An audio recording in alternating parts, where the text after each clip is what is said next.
তো আজকের রেসিপি হচ্ছে লাল ডাঁটা শাক রেসিপি। তো সেই লাল ডাঁটা শাক খেতে কিন্তু খুব সুন্দর লাগে আর খেতে খুব ভালো লাগে।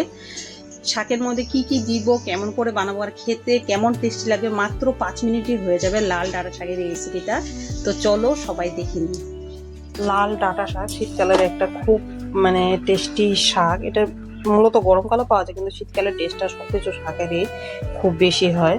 তো এই লাল ডাঁটা শাক করার জন্য কি কি লাগবে, প্রথমত কড়াইতে একটু আমি তেল দিয়ে নিচ্ছি। কড়াইতে তেল দিয়ে নিলাম। এখন দেব হচ্ছে আমি তেলটা একটু গরম করে নিব ভালো করে। সবচেয়ে বেশি টেস্ট হয় যদি আমরা শাকের মধ্যে রসুন দিই। এই যে রসুন, ছোট্ট একটা রেসিপি শাকের। তো কেমন করে করলে শাকটি খেতে বেশি ভালো লাগবে, তো সেটাই আমি দেখাবো আর কি। তো এখানে কিছু লাল ডাঁটা শাক ধুয়ে একদম পরিষ্কার করে ফ্রিজে রাখা ছিল, ওটাকে এখন আমি বের করে নিয়েছি। ফ্রিজ থেকে কিছুক্ষণ আগেই বের করেছি। তো ওই প্রথমে দিয়ে নিচ্ছি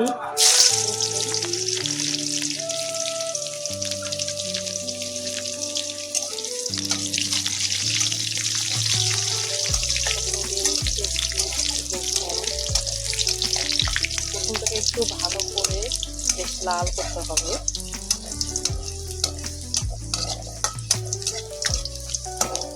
খুবই সাধারণ সিম্পল রেসিপি, কিন্তু কখন কোন জিনিসটা দিতে হবে সেই জিনিসটা যদি ভালো করে জানা থাকে তাহলে টেস্টটা খুব সুন্দর হয়।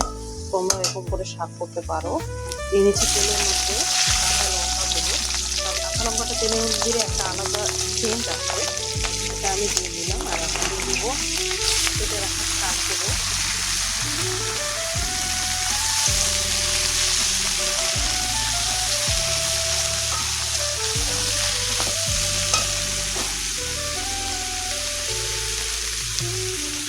কেটে রাখা সমস্ত শাকগুলো দিয়ে দেবো। সমস্ত শাকগুলো দিয়ে একটু নাড়াচাড়া করে নেব। নাড়াচাড়া করে দিয়ে লবণটা দিয়ে দেবো। শাকের লবণটা কম লাগে, তাই আমি পরিমাণ মতো লবণটা একটু আমি কমই দিচ্ছি। লাগলে মেখে খাওয়া যায়, কিন্তু লবণটা যদি বেশি হয় তাহলে খুবই অসুবিধা হয়, খাওয়া খুবই মুশকিল হয়ে যায়।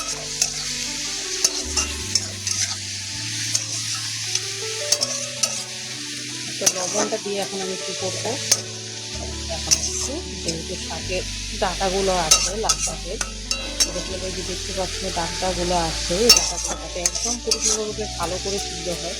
তো তার জন্য আমি এটাকে একটু চাপা ঢাকা দিয়ে দেবো মিনিমাম 5 মিনিটের মতন। তো চাপা ঢাকা দিয়ে দেওয়ার পরে এই দেখো জল কিন্তু বেরিয়েছে।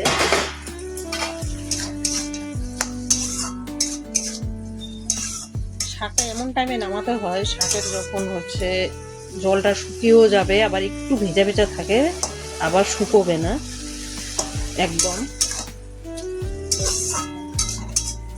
এখন তো শাক কিন্তু এখনো জল পরিমাণ মতো আছে,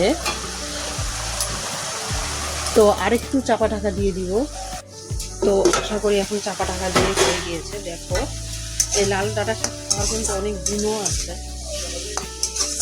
তো শাক এখন কিন্তু একদম রেডি হয়ে এসছে, এখনই নামিয়ে নিতে পারবো আমি।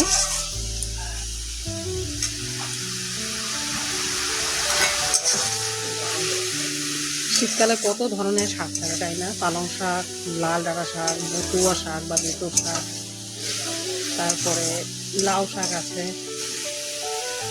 সরষা শাক, আলু শাক। শাকের তো প্রচুর, শীতকাল হলো সবজির হলো গিয়ে সব কিছু পাওয়া যায়, এভরিথিং। খুবই সুন্দর একটা সময়। এটা আরেকটু শুকোবে, একটু শুকোলেই নামিয়ে দিচ্ছি, রেডি হয়ে যাবে শাক।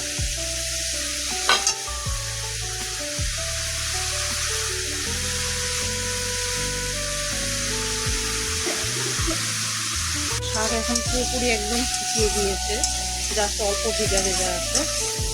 তো ওটাকে এখন আমি নামিয়ে নিচ্ছি।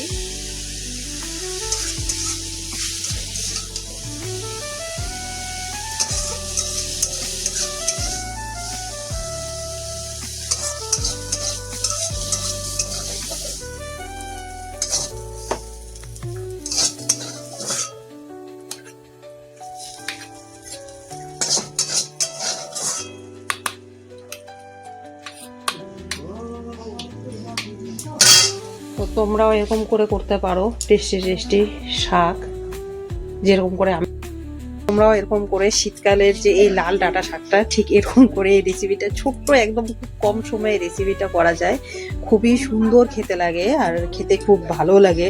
আর এর গুণও আছে প্রচুর। তো তোমরাও এরকম করে ট্রাই করতে পারো লাল ডাঁটা শাক।